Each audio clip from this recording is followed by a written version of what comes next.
Hello bachcho, let's read the question. Question says that find the values of the following expression I to the power 30 plus I to the power 80 plus I to the power 120.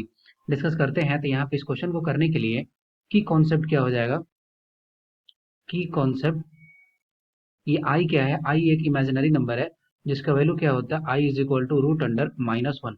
अब यहाँ पे इस question को करने के लिए सबसे important है कि आई टू दी पावर 4 का वैल्यू किसके बराबर होता है, 1 के बराबर होता है। अब हम लोग इस बेसिस पे इजीली क्वेश्चन को सॉल्व कर सकते हैं।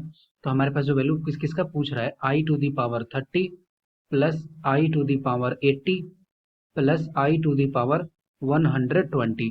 अब इस क्वेश्चन को करने के लिए सबसे इंपॉर्टेंट क्या है कि हम लोग सारे जो आई का वैल्यू है इसको किसके फॉर्मेट में लिखेंगे, आई के पावर 4 में। तो इसको क्या लिख सकते हैं, इसको अगर हम लोग लिखना चाहें तो इसको ऐसे लिखा जा सकता है कि I to the power 28 into I square plus इसको ऐसे लिखा जा सकता है आई टू दी पावर 4 और यहाँ पे क्या हो जाएगा पावर 20 प्लस ये हो जाएगा आई टू दी पावर 4 और होल टू दी पावर 30।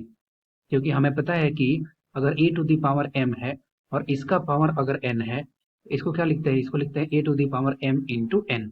इस बेसिस पर अगर इसको सॉल्व करें तो ये क्या हो जाएगा, आई टू दी पावर 28, इसको क्या लिख सकते हैं, इसको लिख सकते हैं I to the power 4 whole to the power 7 into I square plus I to the power 4 value क्या है 1, 1 के पावर 20 वैल्यू क्या हो गया 1 plus I to the power 4 1 और 1 का पावर 30 ये क्या हो गया, ये हो गया 1।